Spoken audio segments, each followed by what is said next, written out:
I hate folders, man. For real. Really? I hate them. For real. At the beginning, when I started with Evernote and other tools, everything has has a folder. Everything. Sometimes you have to delegate and you have to understand that you have to delegate because it's Yeah. very important. I know it's a good tool, but at the same time, I knew that it wasn't my tool. Hmm. So I started to play around, tested other apps, and then I just launched for the first time Obsidian.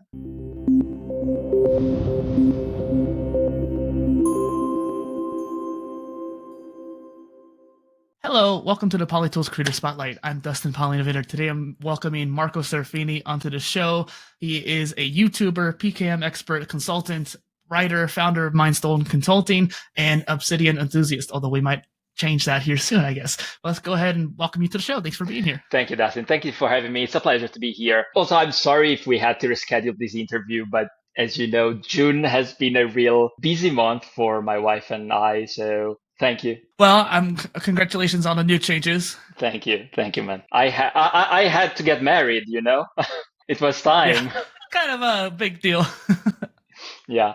On the show, we talk about your journey as a content creator, what you've done, the tools you use. What got you started as a content creator?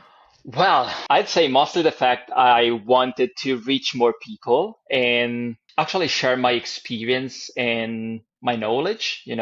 I think that a lot of people just are scared sometimes to share things with the world because they think they think to be judged from the others. And actually, I mean, it can be understandable because at the end, the internet is not an easy place.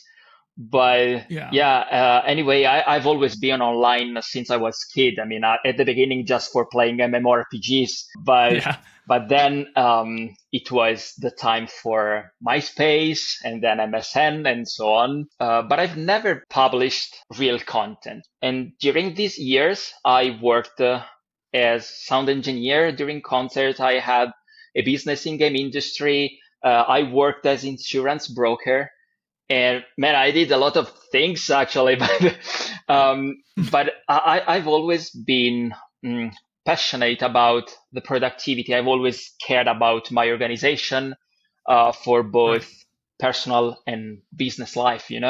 And in late 2022, I started to think about transforming my passion to my full-time job. So I started my journey as consultant, but I wanted to do more.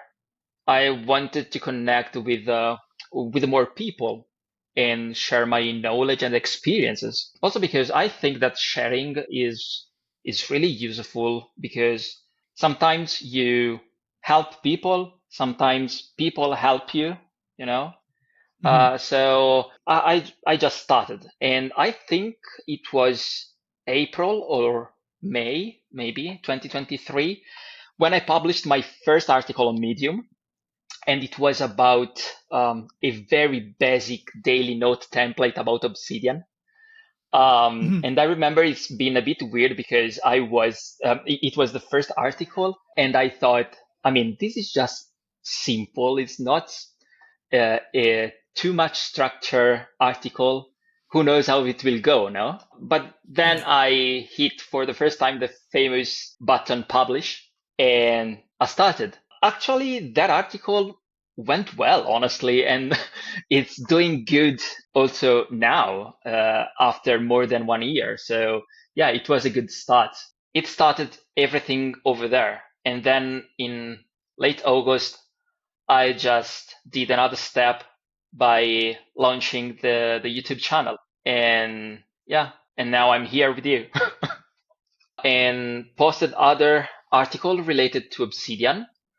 Mhm. And then I started to publish for the Obsidian Observer from TFT Hacker on Medium. And from there, I just gathered more content. And at the end of August, I just started with YouTube. Started, of course, by uploading all the videos about Obsidian, and then yeah, now I'm here. At this point, how many articles have you written between your blog and your Medium posts? No, man, I don't know. I don't think too many because I mean I would like to write more. I'm honest, but at the same time, I feel like it's not the my favorite content. You know. Hmm. So I think like 50-ish, Yeah. When I was on Medium, I had kind of a similar 40-ish. experience. I had gotten up to like about 50 posts before I ended up moving off of Medium, and I kind of like what you did there, where you have a lot more posts now on your main site and stuff like that. Yeah, I started to write and publish more directly on my blog post instead on Medium. But you know, it's just because I wanted to bring more people to my main channel at the Yeah. end. So that's the reason. Actually, the last two blog posts, I also copied them into Medium just to, you know, I mean, who cares? Yeah. I wrote them so I can post in both places, but I tried to advertise more my blog post instead of Medium. In fact, It's a lot. also on X, I don't, I'm not publishing any posts related to Medium. If I Mhm. write an article and I post the article on both the platform, I will just publish my blog post on X. Yeah, because what matters most is your own personal website, especially now that Medium's gone downhill over the last few years. Mm, But it's interesting too. Do you use Ghost as your CMS for your main website? yes. Yeah. For now, yes. I say for now because I have a bigger project for I think for the 2025 because I don't think I will be able to do that at the end of the year. Hmm. But I'm planning. I mean, I don't know if I will keep it going on Ghost for the blog because I think it's really, really good. I mean, Ghost. I really like Ghost, Yeah, me but too. I'm planning to create a more oriented membership site Yeah. so where I can publish video courses and stuffs like that. So I think I will move from Ghost, but I think I will still continue to have it for my blog. I'm not sure about that though. I It's mean, something work in progress, you know. I can definitely understand. I relate to that because I want to make courses myself. Have you heard of Blog Hunch? No, actually no. It's a really interesting site that allows you to have digital products and courses and blog all in one. It's not the most aesthetically pleasing like Ghost, Mm, but the back end is pretty nice. That was one of my biggest issues with like WordPress is that the actual interface was so archaic, but also just so busy all the time that it prevented me from focusing on writing. Whereas the minimalist Ghost allowed me to kind of just go right in, make a blog post, call exactly, it a day, and so no exactly. friction. I, But Blog I, Hunch I is I interesting. really I really understand that because my very first website for Mindstone Consulting was on WordPress, Oh, and sorry. I created the website. So I mean, it's not so hard to play around it, Mhm. but I mean, it's still too complicated, too many plugins. Just to I make it can't. function too. Yeah, I can't do that. So I realized that I was wasting so much time on adjusting stuffs in my website instead of, you know, um, publish content. And that's why I decided to move to a platform like Ghost. But before the move, I just started to, you know, check all the platforms. But at the end, Ghost, I mean, I like it. So Yeah. I think it's one of the best platform out there if you want to publish some content, especially for blog posts at least. I definitely like talking about the tools like these because that's a similar experience to what I had as well. I've been trying to look at all the different content management systems on the market, especially since I wanted to have, like you, courses and products, probably books down the line too, all these different post types. And Ghost only technically supports blog posts. I managed on my current theme to have a separate post type for podcasts, which is interesting. And it kind of works, but it's not like having a separate whole thing. But even the PolyTools channel that we're on right now, that PolyTools website, I tried building it on Framer. It didn't really quite work out. It's really unoptimized, super slow, very clunky interface. Didn't like it. But I remade it recently on Ghost because Ghost is so minimalist. It's so easy to Yeah, use. Totally agree. Totally agree. But in fact, for my next project, with all the membership things and stuffs like Hmm. that, I'm just planning to give the job up to someone else. Just make make the site and give me the product and that's all. Because Hands off. I can't spend my time in that. I mean, I have too many things to work with, and I don't want to care about the structure of the website. I don't want to build the website. I mean, It's good to uh, delegate. it's too much. Yeah. Sometimes you have to delegate, and you have to understand that you have to delegate because it's Yeah. very important. What's interesting too is that you mentioned before that you wish you wrote more, but you're not a big fan of the content. So this leads into a question here I love to ask. Out of the three pillar content, the written, the audio, and video, what is your favorite to make? Well, I'd say video, and I continue to publish blog posts, of course, on my website, but as I already said, not too many. So I just preferred to focus more on video publishing because I'm what I'm trying to do with my YouTube channel is not something like a lot of videos about every productivity tool or note taking tool, because I mean there are already plenty of them, and I just want to bring on my channel the tool that I personally test and Yeah. use. Because I mean, if it's something that I don't use, I don't see why I have to bring it on my YouTube channel, Yeah. because there are other channels like, I don't know, Tool Finder from Francesco. He does that and Yeah. he's doing great. Okay, I love so him. yeah, I mean, I don't want to do something like that. He already do that. So what I want to do, as I said at the beginning, I want to share my experience. Hmm. So if I don't use a tool, I don't have experience on that. So if I bring something to my on my channel, I just want to be sure that I give you my thoughts, my experience. So that's why I decided to focus more on YouTube in this Hmm. case. But one thing I'm thinking about is actually to start a podcast.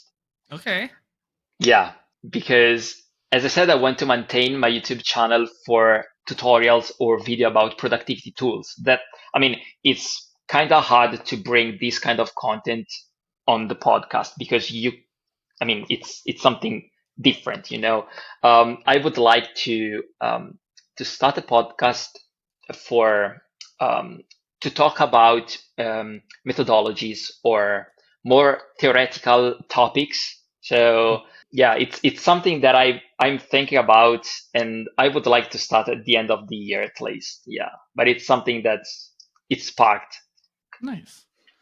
I love that idea because I my channel is also around knowledge management tools. So my main channel is around knowledge management for polymath. So using these tools for your multidisciplinary life. And I thought about doing interviews kind of like that as well, but I'm more focused on taking a like tool finder approach where I'm talking about all the different tools and using those tools with my methodology that I created. So I could be one of your first guests on your show if you'd like. Yeah, absolutely. You will be the first for sure. When I will start, you are more than welcome, man. Happy to also tell you anything about podcasting because I've been doing it for 7 years at this point. So I got you. Well, it's a lot actually. 7 years. Yeah. Wow. Well, and this show started this year technically, but I have done over 150 interviews at this point. And I started this show because on the other one, while I might have interviewed content creators such as yourself, where we would only talk about content creation for maybe a fourth of the time, because we were also talking about your other expertise. So we could have gone Sure. into your other fields that you mentioned at the beginning too. And I realized, oh man, talking to these creators is a lot of fun. Like we get to talk about tools and talk about, this fun, interesting life as a content creator. But yeah. Moving on. What about Obsidian makes you so passionate about it? And why did you move? Wow. That's a hard question, actually. So I remember that I started many years ago with Evernote. Mm-hmm. Many years ago, I mean, like, I don't know, like 11 years ago, maybe, or maybe more. And I think a lot of people actually started with it, but Me too. then but then during the years I tried other tools, and before switching to Obsidian I passed some time on Notion. Mhm. But I mean it's a good app, but man, it's too mainstream for real. And I don't It's know, too broken for me.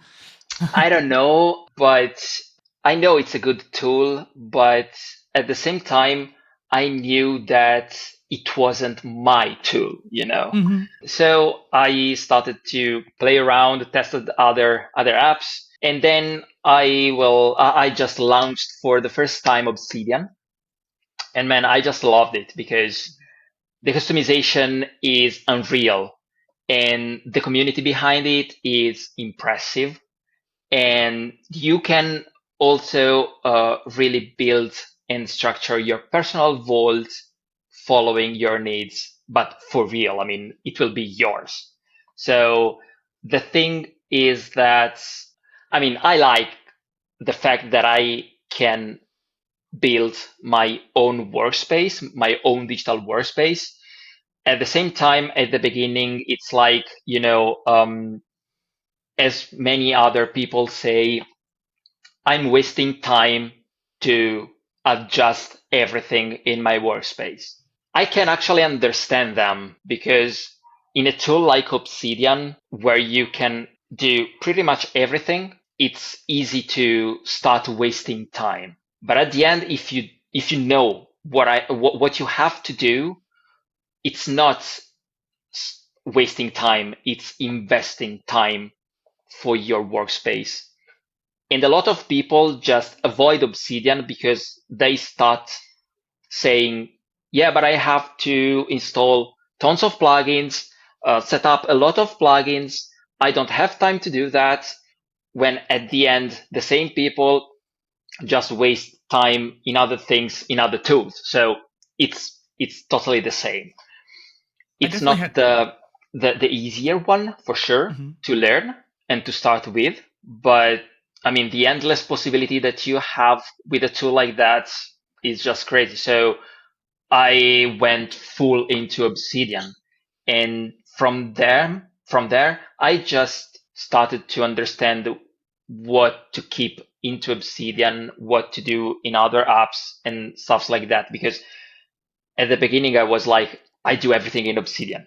And you can actually do that, but you realize that something, I mean, not everything it's good inside Obsidian. Like So calendars, for example, are not good. yeah, or recurring tasks, task management, project management, you can do all of these. And for the project management regarding content creation, I mean, you It's can iffy. actually do that. Yeah. You can actually do that because I was doing that before switching to Tana, but with the projects plugin, that is one of my favorite plugins out there. You can actually manage that because you have all the different views, the calendar, the table, the gallery, the Kanban board. You have everything in it. So I was doing good, but then if you start to manage the task management in a one place, at the end you just try to bring also the project management over there because if I not, also it's too friction. I also had a lot of issues with the projects plugin, just not wanting to work or not wanting to take my metadata properly either. And so I never actually got projects to fully be Okay. useful.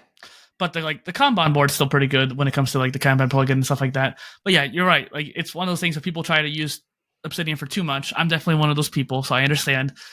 It's I interesting that was, I was yeah. too. I mean, I definitely understand though what you were saying about the constant need to readjust it and rebuild it, like tearing down your Lego set and rebuilding it. There was a lot of people who talked about how Notion's even worse about that, where you're constantly just wasting time rebuilding. And also Notion had a ton of like glitches where like databases would stop working on me. So that's why I had to move off of there. But it's interesting that you fell in love with Obsidian right away. I actually took a couple tries before I really liked it. Like I hated it at first, maybe because it was overly complicated at first, the learning curve. But the second time I tried it, I kind of liked it, but then couldn't organize my content planning. Like you said, I couldn't. I looked at every single plugin on the plugin directory multiple times, all 1,000 at the time, and since then all 1,600 we have now. Could not find a plugin to help me manage my content, so I moved to Capacities, and then back to Obsidian later on. Great tool, actually, Capacities. I really like that. I think they're going to go local at some point too, which would be nice. Yeah. I tried it. What was some months ago, because I was doing some researches, and what I love about these tools is that you can use them without folders. I hate folders, man. Really? For real, I hate them, for real. At the beginning, when I started with Evernote and other tools, everything has has a folder, everything.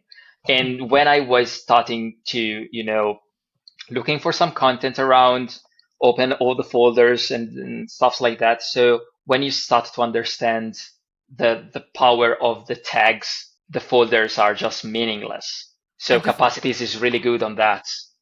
I definitely love folders myself, but I definitely also understand what you're saying too. And there's a really cool plugin that came out recently on Obsidian where it allowed you to move a page to a folder based on tags. I think that could be a really interesting tool for a lot of people who might want to still keep a folder structure but not have to organize it by that per se. Yeah, I found months ago a blog post from Kepano where he was sharing a Vault template, and I took inspiration from there, and I started to rebuild completely my Vault, because I have some folders, just a few, but all my notes are inside one single folder called Notes, and only because I hate to see them in the file explorer on the left. Yeah. So I just created a folder and put everything inside it. But I created a categories folder where I built a database inside each category with data view.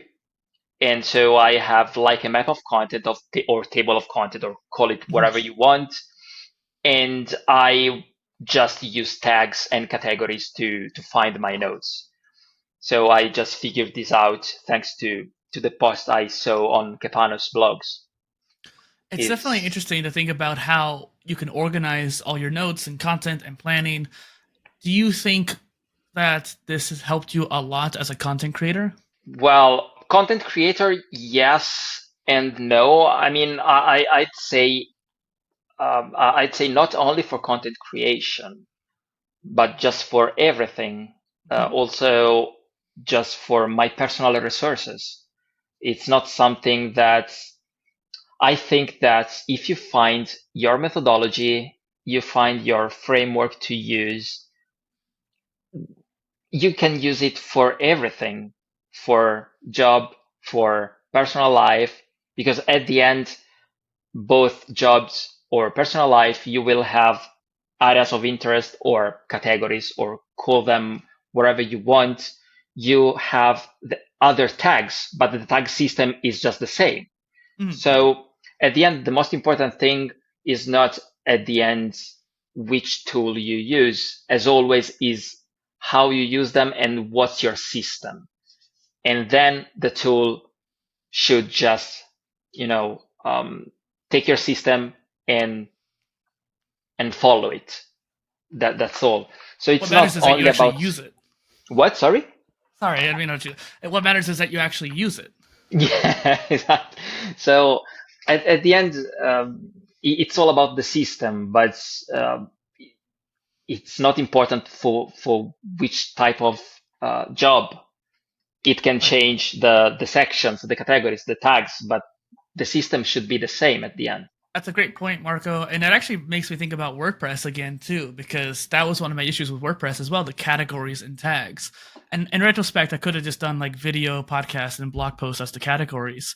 But there kept being this 2 layers being an issue, and to organizing all the different content. And then going into Ghost where they just have tags, it's simplified structure of everything. And I thought that was a point to bring up.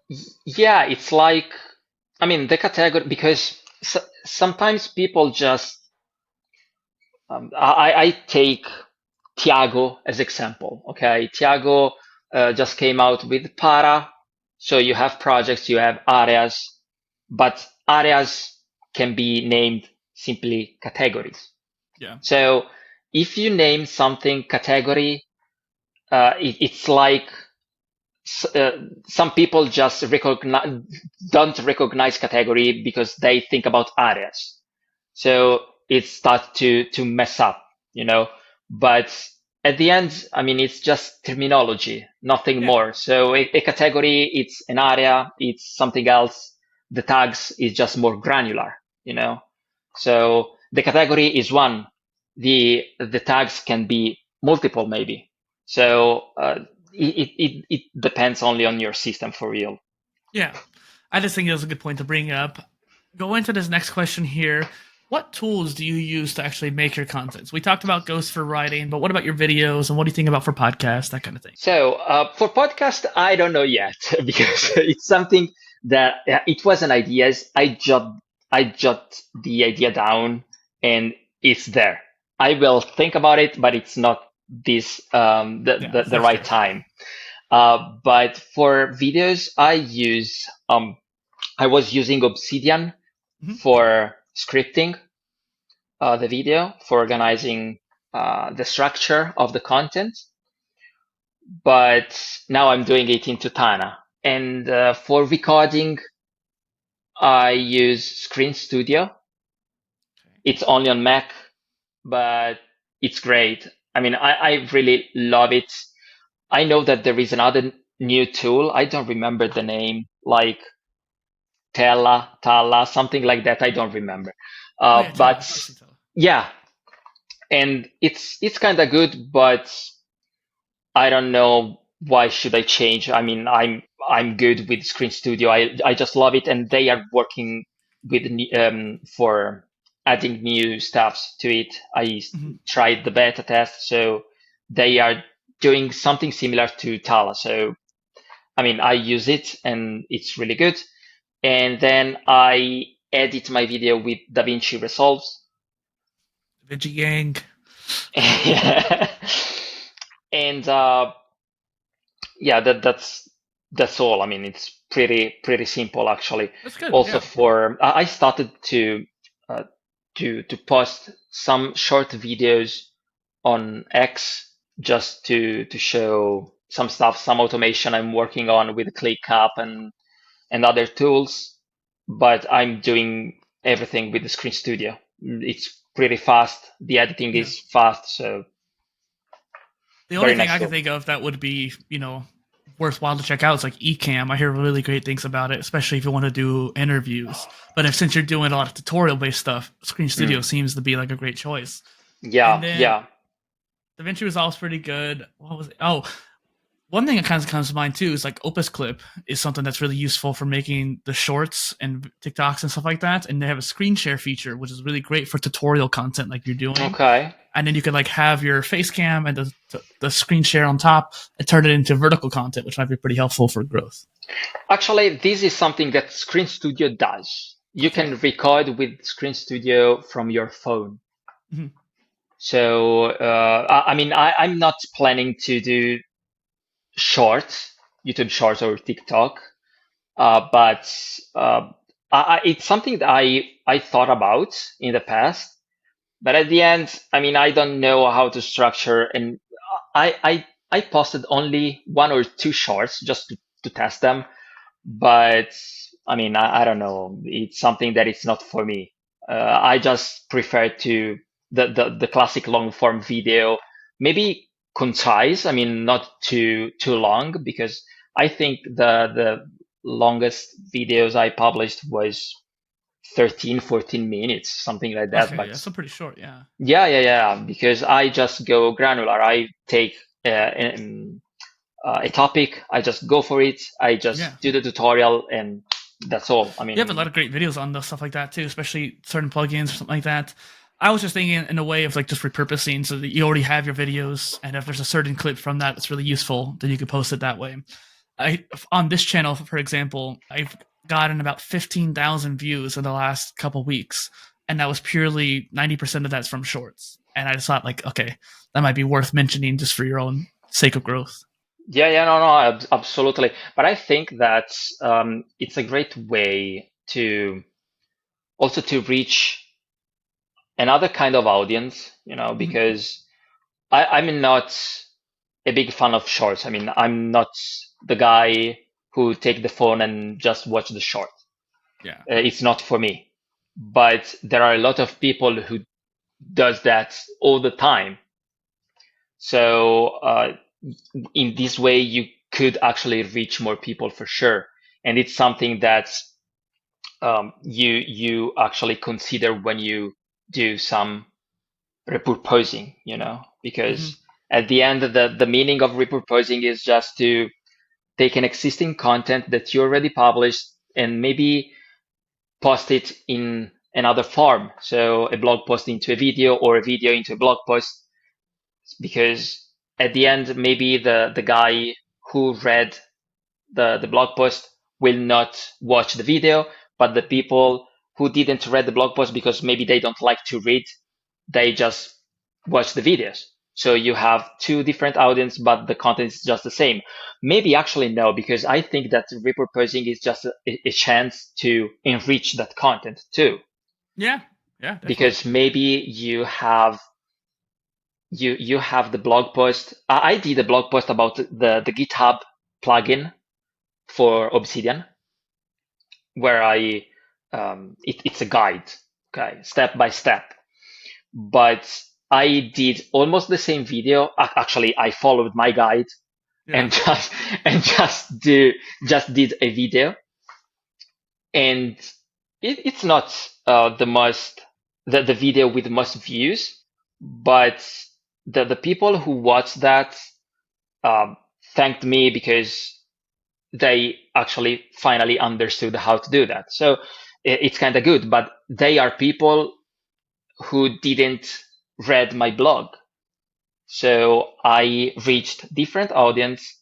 I just enriched my content, but I worked only one time to create it, because once you script it, you just Yeah. have the content. It's a great way. You actually answered one of my other questions there too, so it's perfect. I definitely think what you said there is really helpful because a lot of creators don't realize that the way people consume content is very important. So you have long form and short form. Some people like one or the other, or maybe both. Usually both. And then as a creator, you might also prefer just one or the other. But then when it comes down to audio, written, and video, some people consume different things. Some people want to listen while they go for a walk. Some people want to read. Some people want to watch.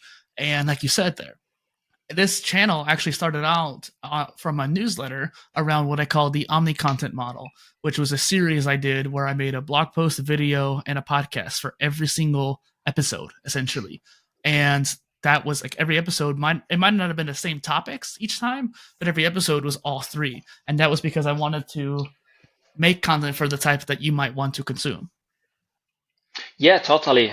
Absolutely, yes. Because I actually I implemented the remix system Mhm. into Tana because I took inspiration from Eve Chapman.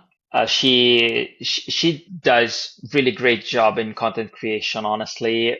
Also about Tana, and she built her content creation hub with a check mark for remix content. So maybe I just published a blog post.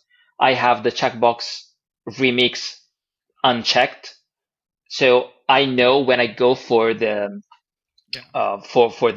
not remixed content, I see the list and I see, okay, what I can remix, So I implemented that. I just changed a bit, but the idea is really good because one every, I don't know, 2 weeks or whenever you go check it out, the content that you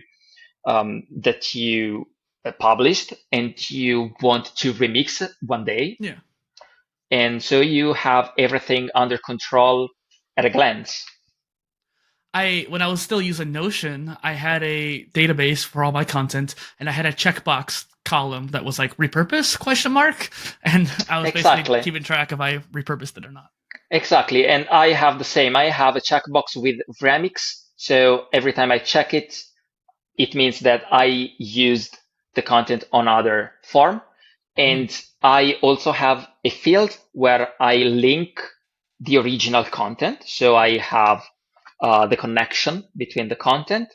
And I added also another checkbox with not to remix, because maybe it's something like a post on X that I don't want to use to remix or to create further content. So I just check it and I don't see it in my list. Very simple, but effective. Yeah. And it's definitely interesting. We can get into the idea of like organizing content production through these different tools. That could be a topic we can go into. But it makes me think too, a lot of the big creators, they talk about whether you're making an audio, written, or video, you have to put in 100 reps before you really know what you're doing, really. Because you might know a lot by 50. Like obviously you do, but by 50 or 50-ish at this point. But there's a surprising amount that you learn just by doing 100 reps. And then when you switch to doing audio, like you said, maybe doing podcasts at the end of the year, beginning next year, then you have to kind of start over. Like, okay, now here's 100 reps I need to learn. Same thing goes for when you do YouTube. And so it's interesting to think about, you can kind of plan out those 100 reps ahead of time if you have a system like this. Yeah, it's important to understand how to keep it organized, because every time you add something, you just need to be ready and not waste time. So the fact is that it's like for the research. I mean, you find something interesting, you read it, you work on that, and you save it in a folder in whatever you want. But if you categorize it well, you know that your future self will find it at a glance. So it's very important to understand that every time you work with something, with a note, with an idea, with a content, with anything, you just need to understand that if you don't go, if you will not cancel that, it means that it's interesting for you. So you have to understand that it's important for you to easily find it when you need it in the future, because maybe now it's useless, but maybe in 1 year it will be useful for something else. So having a content creation system or process or whatever, it's important not only for publishing content right now, but also for the future, because maybe in 1 year or 2 years, a new platform, a new system will come out, and you say like, okay, just do that, and you have something already here to start to work on, and just be ready to publish instantly. I feel like too, you might be in the same way, where I always come up with a lot of really cool ideas that I want to create content around, and they start to compile too much to where like, okay, now I have like 1,000 ideas here. What do I do with it? Well, I think some of my best content creation has gone from having a good system. Like I think when I was in Notion was probably one of my best times, because I was able to plan it out day by day by day. And if I missed a day, I could just push things back. And that was the quickest way for me to fix any kind of delays, versus like in Obsidian and Acrium and even capacities, I wasn't quite able to do that. I wasn't able to shift things over easily. But my point is, because I had that daily plan and I could plan out what content on what day, I was able to execute a lot faster, which was nice.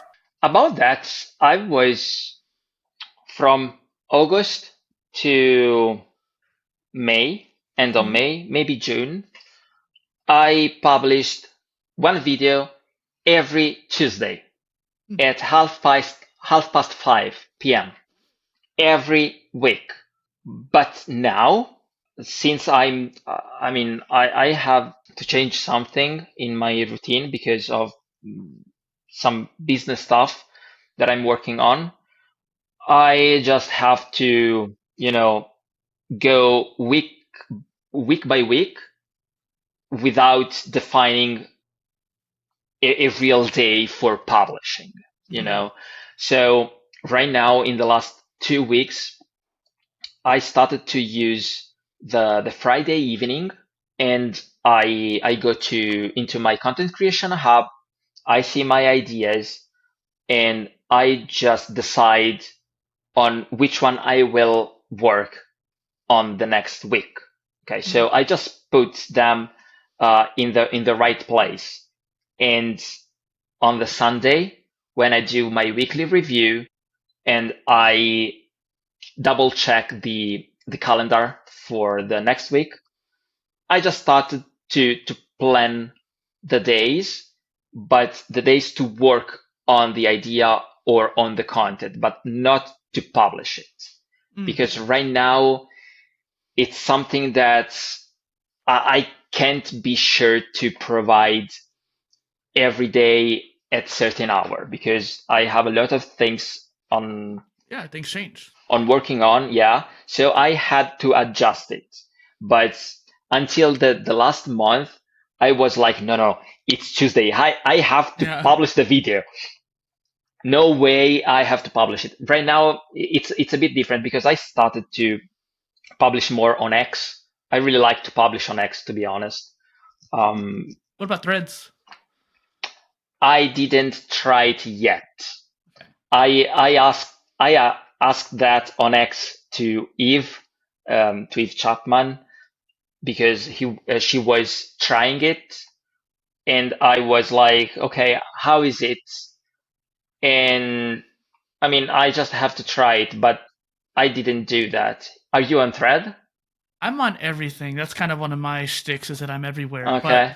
I bring it up too because there's a tool called Yup.io that Mm, allows you to cross post. They don't have threads just yet, but threads just came out with their API. I'm seeing like Buffer, Publer, New Link all supporting threads now. So hopefully mm. Yup will soon too. But the whole point of Yup was that it cross posted to like Twitter, Farcaster, um, not Mastodon, but one of the other blockchain ones, Lens, I guess. And they said they were going to support threads as well. So you could basically post once to all 4 or 5 different platforms. Okay. And like if you're already making that content, I just figured maybe you could just tweet from your phone instead of the computer, and then like boom, you have 5 tweets or 5 posts across these different platforms. That's kind of my mindset. Syndicating.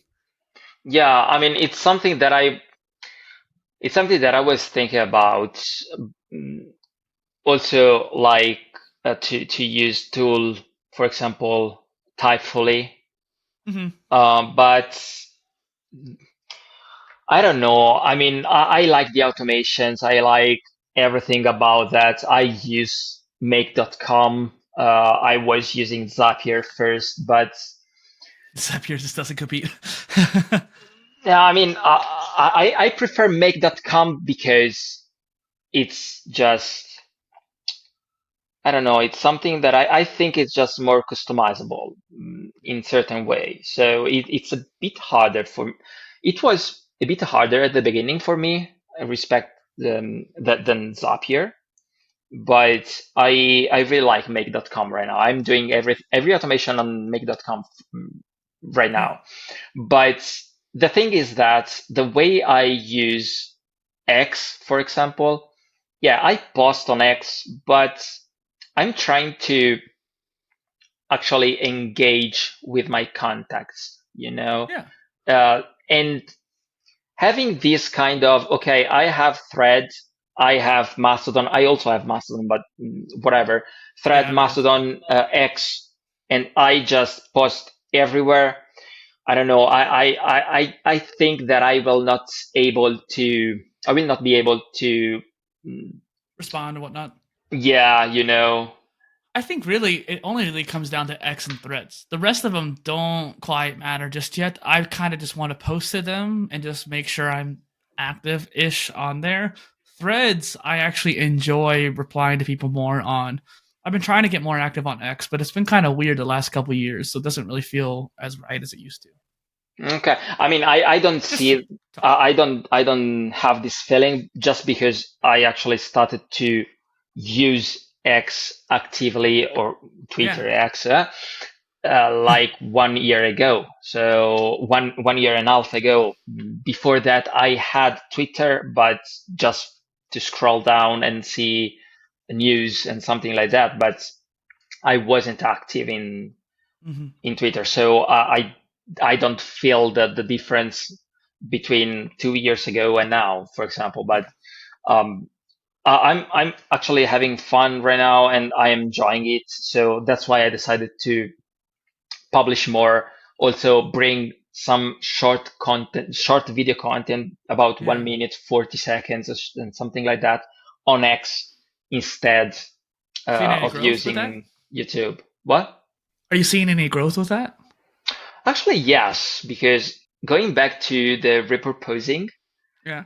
I see, I mean, it helps me to understand the interest in what I Mhm. post on X with just a few seconds of video. So I can understand, okay, I can spend my time in that and just create a long form blog post or whatever, a long form video. But if I see that it's, something that it's not interested for the people, I will just check as not to remix and let's go. Yeah. Speaking of X, for some reason when you were bringing it up, it made me think. I think I've been on Twitter for like 14 years. I feel old now. Oh, but yeah. Man, I tried, I think almost everything Yeah. almost in the years. As I said, I started with MySpace, then MSN, then Hmm. Facebook. Maybe in between there was something else I don't remember. Yahoo Messenger for the win. Yeah, exactly. So I tried everything, but in the last years, and for last years, I say like the last 7 years, 6 years at least, 5 years, I started to, leave almost everything. And right now, I only have Twitter, X, sorry, It's Mastodon, and that's all. Instagram, maybe? No, no, I don't have Instagram. I had Instagram, but I don't have it. I don't have TikTok. Never installed actually TikTok. I don't have Facebook anymore.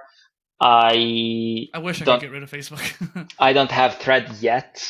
Okay, and I actually have LinkedIn, but man, I just hate that platform. Interesting. I love it for networking, but I understand why people might not like it. I totally hate that because I understand networking, but for real, I think 90% of the time I receive message where people just in that message want to sell me something and I don't even know who they are. And it's something for real. I just hate that. I really hate Well, that. moving on here, I wanted to ask, what do you have coming down the line that you're looking forward to? Well, content creation wise, as I said, I want to start a podcast, and but I don't know the date yet. Yeah.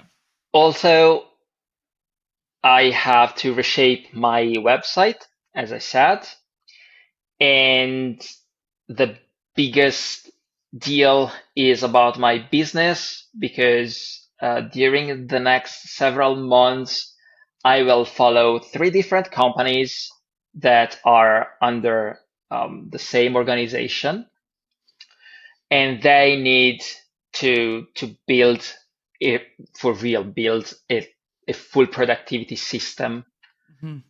because they are like with the old good Excel. I And understand. it's not gonna work. So yeah, I'm pretty excited about that because we will start to adjust all the ClickUp workspace. Mhm. We are going to build a lot of automation because they are doing pretty much everything manually. So they receive the deal request and they do everything manually. So I mean, it's like It's a huge difference, yeah. why? So I will have a lot of work to do on that, and I'm pretty excited because I don't know if I am more excited, or the client is more excited when when I start to build a new productivity system from scratch. I Probably think you, but still, yeah, I yeah. understand. I feel like that, but yeah. So yeah, I think this is what I have to do in the upcoming months. Yeah. Before we end the call, I kind of want to mention too that like I don't always give my personal opinion, but I love your website. I feel like maybe you shouldn't change it, but just find a way to add on to it. There's a tool called Uscreen that's really great for making kind of like your own Netflix. That might be a good alternative to having like a course platform too. Well, it's something that I could think about for sure. I mean, I like Ghost, as I said, and I like the You have a how nice the theme too. Yeah, yeah, right. it's like I love their team actually. They do pretty good stuff. I don't remember how its name. it's okay, but I don't remember, but yeah, you just got to it, go to it his website. Just go look at it. yeah yeah exactly. And yeah, maybe I just have to understand how to implement something like a membership portal, because there is the membership portal of Mhm. from Ghost, but it's not what I'm looking for. I mean, I want something more You need actual structured. video hosting, yeah. Yeah, video hosting, actual downloadable resources, but right now I'm doing that with my insider membership over there, and I'm just uploading it into a blog post that it's only Yeah. visible for insiders. But I would like to have something more professional, Mhm. So yeah, I will think about it. Well, where can people find you online, Marco? Well, pretty much on X and YouTube, both at Marco underscore Mindstone. And for all the other contacts, so Medium, and Mastodon, and Mhm. Discord, and everything else, you can find them directly on my website, mindstoneconsulting.net. So I think it's the best place to find me out. I got links for you in the description. This is Marco Serafini and Dustin PolyInnovator on the PolyTools Creator Spotlight. Thank you for being here. Thank you, Dustin, for having me. That's good.